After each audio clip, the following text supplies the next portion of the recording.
खरं तर या ठिकाणी ताकद वाढलेली मोठ्या प्रमाणात भारतीय जनता पार्टीची गमतीशीर प्रचार सुरू आहे। खरं तर या ताईच मगाशी मला म्हणलं की राजू मिसळ हा माझ्या मुलासारखा आहे।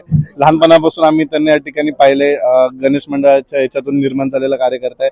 आज या ठिकाणी पोहोचलाय, भविष्यात मोठी संधी मिळावी पालिकेत असं त्यांची इच्छा आहे। त्यांच्याच आशीर्वादावर मी आजपर्यंत इथं पोहोचलेलो आहे। आज आणि नेमकं गणपती आणि तुळजाभवानीच्या मंदिरामध्ये आज त्यांचा मातेचा 56 भोगाचा आज पौर्णिमा आहे आणि हा जो आशीर्वाद आहे त्यांचा तो वाया जाणार नाही। आणि त्यांनी जो आशीर्वाद दिलाय त्याच्यामध्ये जसं मी आज 20 वर्ष सातत्य टिकून ठेवलंय तसं इथून पुढेही मी माझं सातत्य टिकून ठेवेन। आणि त्यांच्या आज तुम्ही पाहता डोळ्यावरचा आनंद या आमच्या चौघांसाठी जो येतोय ह्याच्यातच तुम्हाला येणारी 15-16 तारखेचा विजय आमचा निश्चित झाला हे दिसून येते।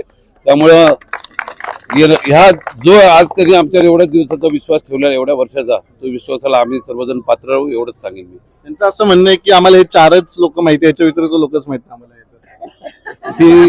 ही तर सत्य परिस्थिती। मी काय बोलत आलोय की 9 वर्षातून झोपेतनं जसं उठून येतात तसं पांघरून काढायचं आणि बाहेर यायचं आणि लोकांच्या मतदानासमोर जायचं। आम्ही सर्वजण त्यांच्या सुखात दुःखात आम्ही सर्व ठिकाणी सामील असतो। म्हणूनच ते म्हणतात की मुलासारखं कर। कोविडच्या काळात ही लोक कुठे होती?